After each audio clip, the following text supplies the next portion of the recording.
They've cut me off.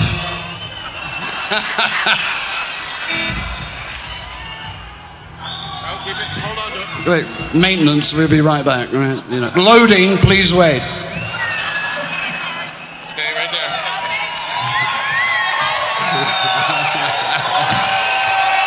All right. I still need some sound. Got it. Right.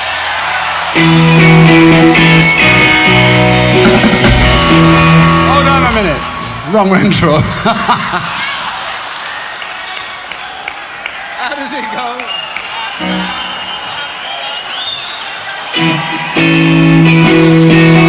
That one.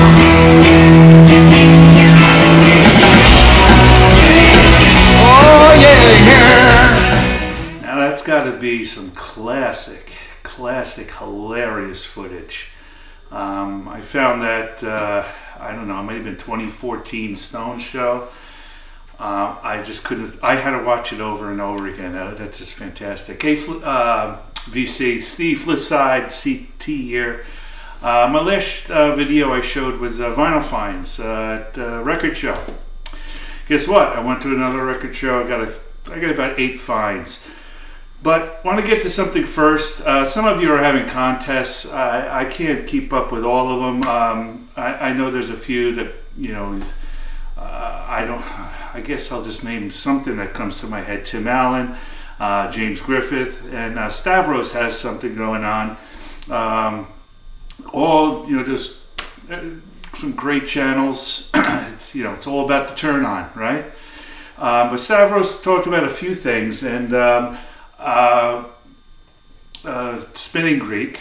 Stav, don't put me into the contest to win an album. I want to pass that to somebody else, so you don't have to enter me. But I just wanted to just mention this. I thought, you know, the questions were interesting.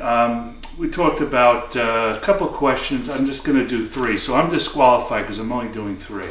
How about that? Instrumental albums. I'm going to go with ambient music. This is one of my favorite albums to listen to. It's Apollo from Eno, and surprise. The music in here is just great.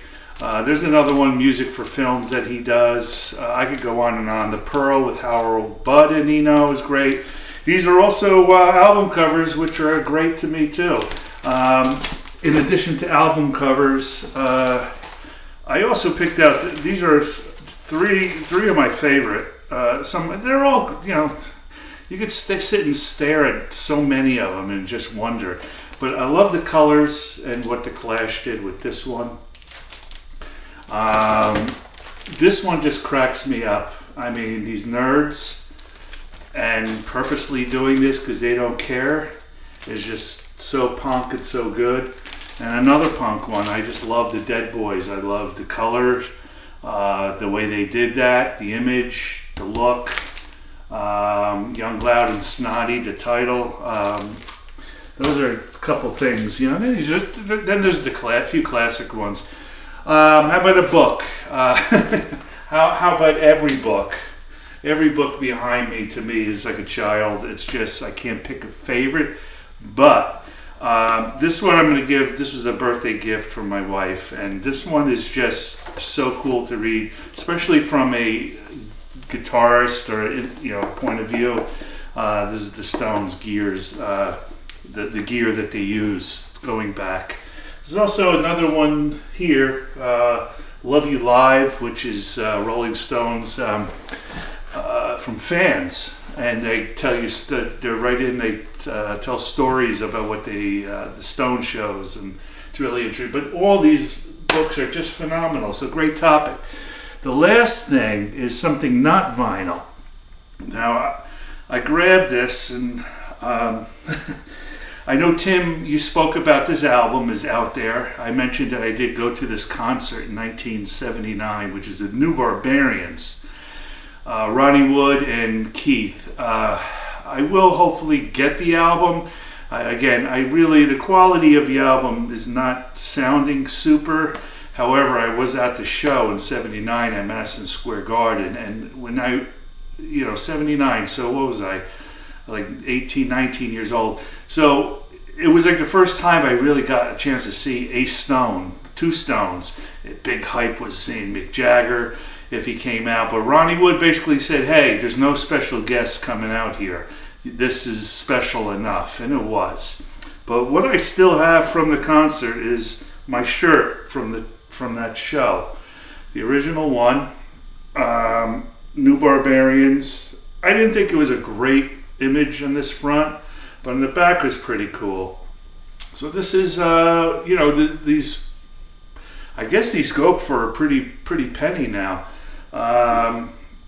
So who knows what I'm going to do with it, but it is one of my prize collections because it really brings me back. We grew up Stones heads, and it really puts me into at that 18-year-old, 19-year-old time frame. I think tickets were about $40. We scalped Madison Square Garden. We sat in the middle of red section, and I just remember, it was just something great to see. So there you go. So what I got at the show? Oh, second thing. I wanted to try to do something. It won't be every one of my videos, but there's sometimes lead guitars. Some people don't get recognized, or I should say, some things are overlooked. So there are some songs. I'm not going to say try not to say top songs, but there's some songs that I want to play and see if you can guess what song it is, or it could be the artist. But like I have one right now that I just want to play, and at the end I'll mention who it is, and let's see if you're good at it and if you could figure this out. So this song is, I can't give too much away. This song is very popular in the sense of, oh gosh, how would I? You know what? I'm just going to play it. Most of you rockers should know it. You may not recognize this, but let's see if you can. I guess that's the point. So here we go.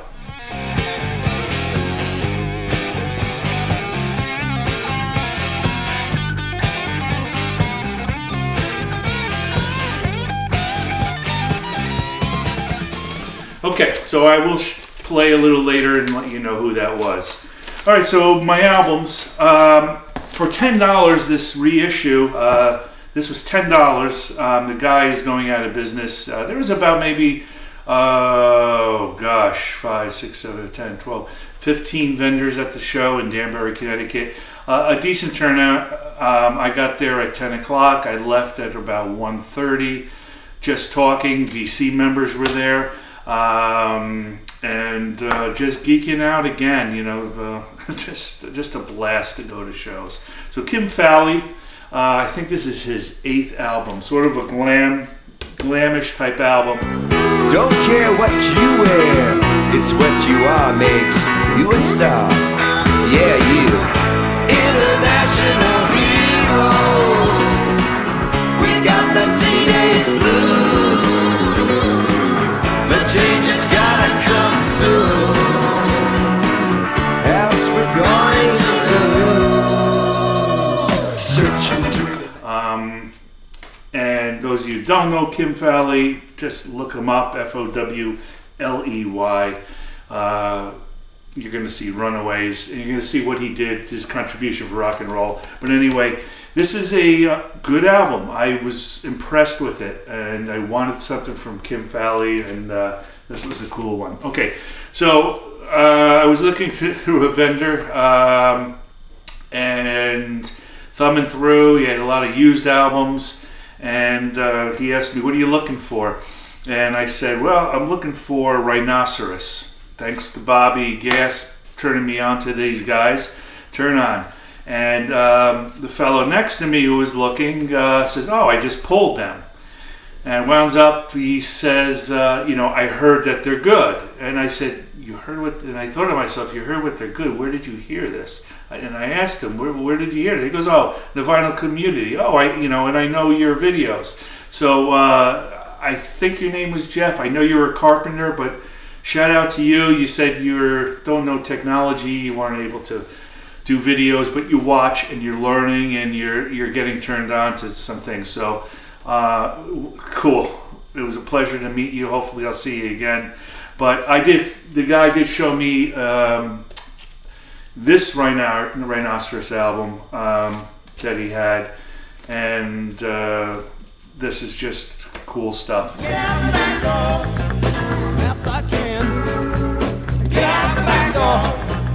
Doctor knows pots and pans. Get out the back door. Now listen here, folks. Now, I've had enough of that stuff.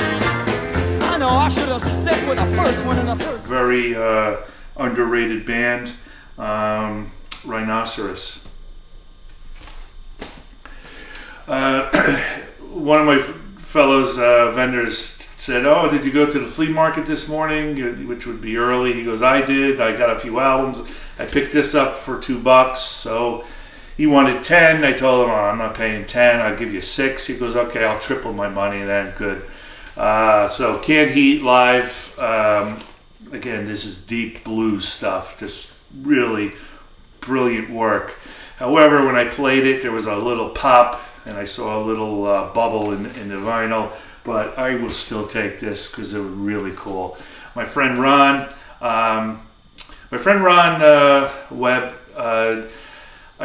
I'm going to interview him. He's a specialist in bubblegum music, and I wanted him to come on, turn the VC on to a little bit of the bubblegum. I mean, he knows everything. It's unbelievable. I mean, he's it's like a child, sort of cartoonish. It's great. So he's the one I geek out with a lot. So Ron told me this album he was doing vendoring. This is Janis Joplin's first Cosmic Blues. Again, Janis, you gotta get Janis for your record collection. So I saw this album, and as soon as I see space and I see the word atmosphere, I said, ooh. And I look in the back and realize, or did I look in the side? Yeah, I looked on the side because it says Joy Division. And I'm looking behind me because... Oh, sorry for doing that. I did get the Peter Hook book.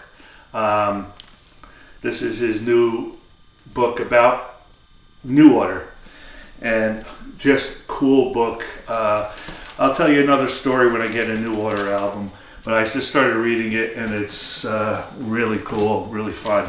But anyway, so I didn't know what this was, and the guy selling it didn't know what it was. Nobody knew. 1, 2, 3, 4, 5. But the head guy running the show, Malcolm, who owned a store, had this in his collection and had to sell it because he's trying to make a living and the money. So he regretted selling this. He says this is a great album. It's what I remember. It's from a radio broadcast, so it's really good. It's not like a live, poorly done. It's called Atmosphere. Here are the songs. It sounds great. The guitar work is just beautiful on it. I can't even find out more information on this. So, Atmosphere, a bootleg for Joy Division, and I got it at a good price. Okay, this album, when I saw John Cale's Caribbean Sunset, I said, horrible, horrible cover. In fact, somebody, maybe his daughter or wife, took this picture. But John Cale. And then I look in the back and I realize Eno plays on it. He plays an EMS pitch changer, whatever that means. But I went on YouTube because I saw this is 1984, and I said, I gotta be careful, but I listened to it, and this album is really different. I can't even describe. It's just, it has a great sound. I enjoyed the heck out of this album. And I'll give you my love. You can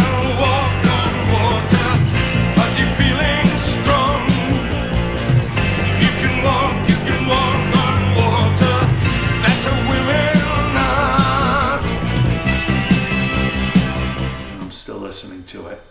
So, John Cale.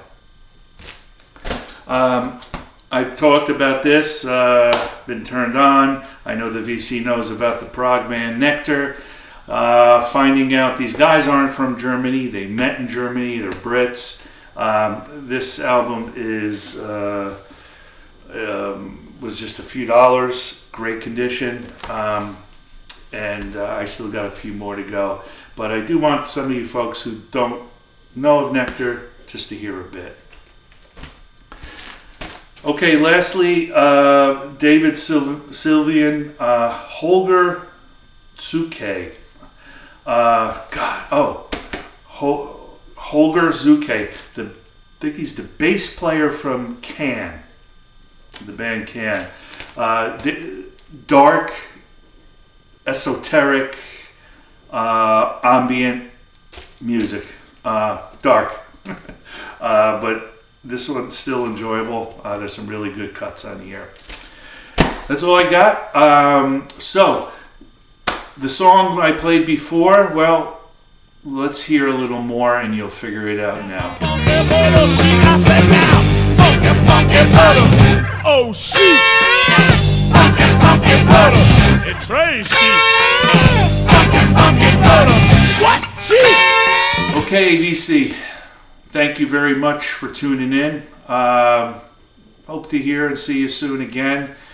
Check out your videos. I've been super busy and I can't get to all these videos. I apologize.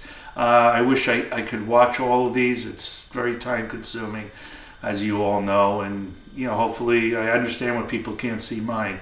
But thanks everyone. Appreciate it. Oh yeah. Well, I never get to school, Mama happy.